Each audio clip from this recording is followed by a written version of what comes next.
What is going on, everybody? It is Alex coming back at you with another video. And today, continuing my coverage of the USFL draft, I'm bringing you guys a quarterbacks video. I want to go through every single pick about the quarterbacks and give you in-depth experience on them because, I gave a little bit of an overview last night. We did the tape diving today. So I wanted to show you guys what all the analytics say and kind of show you my thoughts because there's some pretty spicy topics that I like to talk about, including maybe one of the last quarterbacks being better than most of the first round ones. But if you guys do love this draft content, feel free to like, comment, subscribe. Please join the community because we're going to be doing this during the whole season. So if you guys want USFL content, I'm not doing it just to have it be a thing. I actually am very invested in this because I've been tired of waiting for something like the USFL to be able to remain, like obviously the XFL and the AAF. I love those. I was very excited for them. I hope to God this one sticks because I love spring football. Let's get into it. Let's start off with the number one pick, not the number one player. You guys get to see down there about my QB rankings and then my official grade on him. You got Shea Patterson being the number one overall pick. And obviously, you think about him. He played in Michigan. It works. The scheme, it makes sense. Or like the area, it makes sense for him to be in Michigan, back to where he was actually competing in the Big Ten. Actually did a very good job there. Pretty sure he went to IMG Academy as well. Played in the SEC at Ole Miss. Like the guy has a good resume, especially for a guy to go into this league, and definitely had some arm talent. He went to the Senior Bowl, did not go to like an East-West Shrine Bowl or any of those lower end NFLPA bowls. He was not going to that. He had the respect of a legitimate NFL prospect going to the Senior Bowl and didn't perform very well there. 2 turnover worthy plays, 0. He might have been 2 interceptions, but 0 big time throws. Just not going to be exactly what you're looking for in the NFL, but he definitely has the potential to be that. Of course, on the other side, he had a very high turnover worthy percentage, and that's unfortunate. And he just never was able to bring Michigan over the hump. Kind of one of the reasons why they have a pretty meh reputation apart from to Michigan fans. Of course, this year you got your revenge. Number 2, you got Jordan Ta'amu, the second pick in the draft. My number 1 overall quarterback in the class. I love his mobility, his consistency. Another Ole Miss quarterback here. And he actually has some very big time throws. So I love that. If you see BTT, that's what it means. And I honestly think he should be in the NFL. I really do. When you have Mason Rudolph and scrubs like that walking around, Jordan Ta'amu deserves a job. Like, absolutely love him. And yeah, the only issue is he had actually a pretty big fumbling problem, and he sometimes forced the ball. That was just those are my big issues. Didn't really have much else to complain about Jordan Ta'amu. Big fan of him. I do love what I see. Then we got Bryson Scott out of Occidental. And if you guys see the color scheme, it's kind of based off of what the teams are. So we try my best.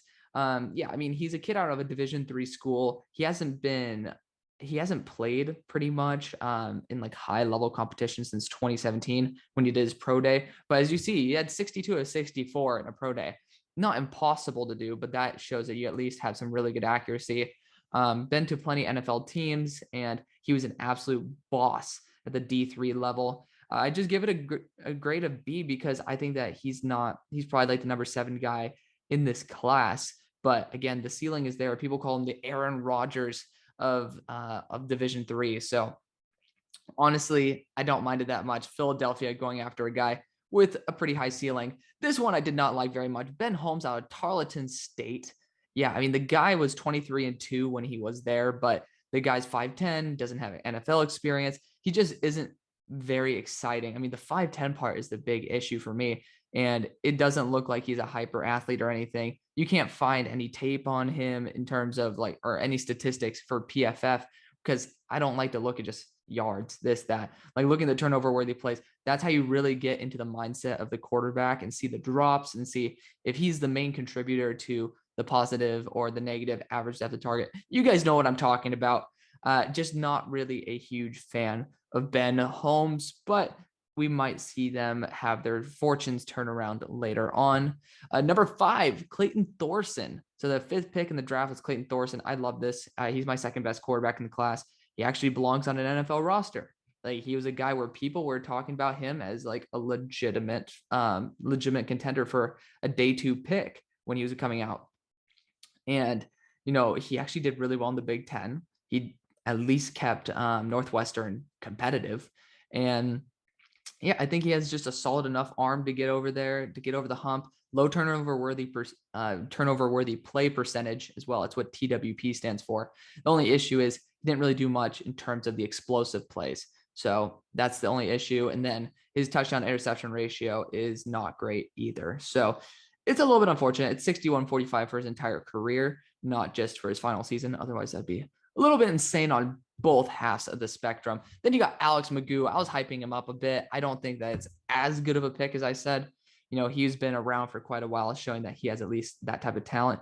But when you look at his stats, the guy's turnover worthy play percentage is ridiculously high, especially versus the big time throw percentage. Pretty sure his last year, he finally boosted it up a little bit. And then he has a knack for fumbling. So we'll see. We'll see, because I think he can bring Birmingham to definitely being one of the top 4 teams, because I like Birmingham, but we'll see. Then we got Kyle Lauletta, my number 6 quarterback in the draft. Did really like this pick because obviously he was an early day 3 pick, I think a 4th rounder to the Giants, and he was supposed to be drafted to be Eli's successor. So you definitely know that he has raw talent. Only issue is he was a 1-year starter at Richmond. He had just a really good year and didn't really have much to show it before. Had like a 4.81 40-yard dash. So you're not going to be outrunning most of the high-end talent. And yeah, he played 5 snaps, and I think he threw 1 or 2 interceptions. So 2 turnover-worthy plays and 1 interception, 0 completions, 0 yards. So a little bit unfortunate, a very pretty meh career for Kyle Lauletta so far, but this very well might be the turning point because he's looked pretty good in preseason sometimes.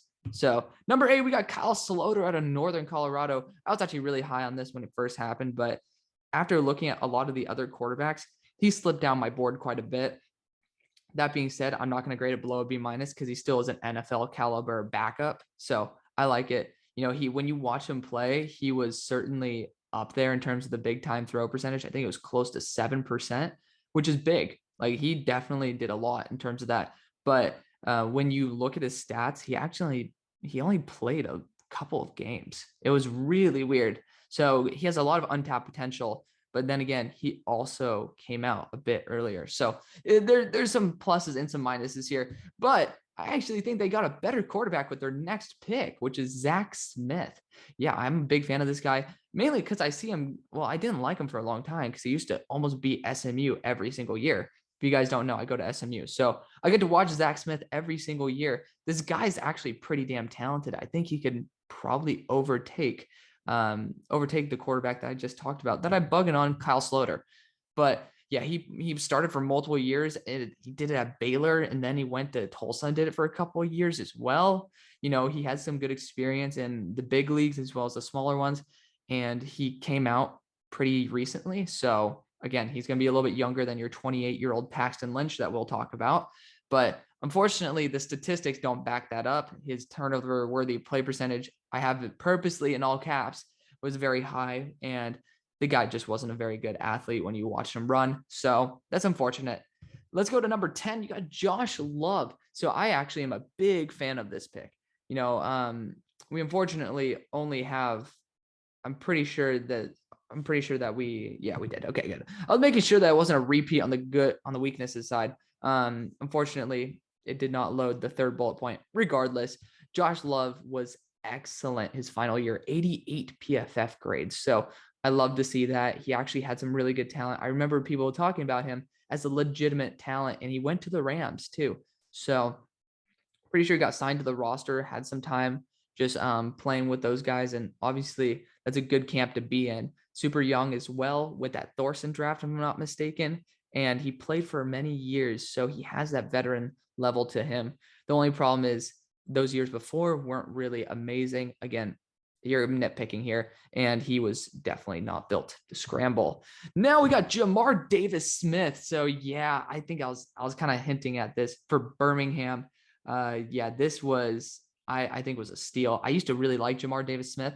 I didn't remember him until I was like, wait a second, who is this guy? Louisiana Tech's quarterback. Oh shit. Like, he actually is very talented, and I really liked him. I thought that there was a big future for him, potentially as a rotational backup in the NFL. And well, honestly, he's going to probably start on this team. Like, I just have that weird feeling. But Jamar Davis Smith, when you look at his college record, he actually did a very good job making sure he took advantage of big plays and then didn't turn over the ball that much. So I like it a lot. He also ran the ball for, I think, 300 something yards his final year. So you see that he can be a well-rounded multi-year starter. Big fan of it. And then he actually got drafted by or brought on by the Patriots. So he's been trained by the Patriots offensive staff. I think this guy, again, you look at that QB ranking 4th, that's being pretty conservative. Like, this guy could actually turn out to be the best quarterback in this league. And then, of course, the only problem is he never really played in the NFL and he's only 6'1". So it is what it is. I think I really like what Jamar Davis Smith brings. Number 12, you got Kenji Bahar out of Monmouth. So yeah, he actually got signed by the Ravens. So there's some talent there. But again, he only started 4 games his final year. If you see started in a certain amount of games, that means it's in his final year. Most of the time, they don't start many games before that either. But in general, started 4 games his final year. Very, very, very high, big time, or high turnover worthy play ratio, especially compared to the big time throws. Just like, I think it was 1.8% big time throw. Just not great. And when you look at the stats, it wasn't good. Bottom line, it wasn't good. And Monmouth can actually put up some good stats. Now we got DeAndre Johnson. Apologies for it looking like a 13-year-old girl's freaking room in terms of, like, you guys know what I'm talking about, the neon lights and shit. Yeah, but we got DeAndre Johnson out of Texas Southern. I absolutely hate this, to be honest. He's by far the number 16th guy in this. He's from Last Chance U, started 1 game and just did not play well. That's it. Number 14, you got Case Cookus, North Arizona. So you can see he actually had a tenure in the NFL, so that's good. But he actually did a really good job having that turnover-worthy play to big time throw ratio. Good job for him. Just the only issue is he didn't start enough games, and he is a little bit skinny. I think he's around 205 at 6'4".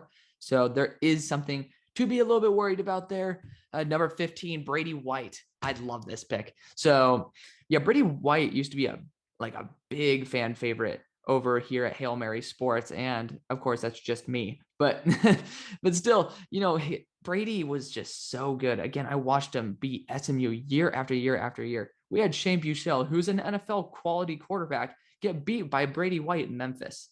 And granted, he's had some really good weapons there, but the guy threw with anticipation. He put it on the money a lot of times. He just didn't have the arm strength to get it there to an NFL level. But in a division like this, I could see him being one of the best quarterbacks in there. So Tampa Bay is getting a very, very good player, I must say. Now they have Jordan Ta'amu and Brady White. So very different styles of player, because he wasn't a very good athlete. And, the only issue is that his ceiling is capped versus Jordan Ta'amu. The sky's the limit. So big fan of Brady White. The guy could definitely develop into a high-end starter in this league. Then last but not least, Paxton Lynch. He's 28 years old, sure, and he ended up being one of the bigger busts of the first round. But, you see that there's a reason he got drafted in the first. He has some tools. You look at his resume. He did a very good job there at Memphis. So definitely love what he could bring to the table for Michigan. I could see him starting potentially even over Shea Patterson if Shea does not get out of a slump. So that is going to be the video, guys. There's going to be a lot more of this stuff as the season comes closer, but I just wanted to make this just for a little bit of fun. Thank you guys so much for watching. See you on the far side. Peace.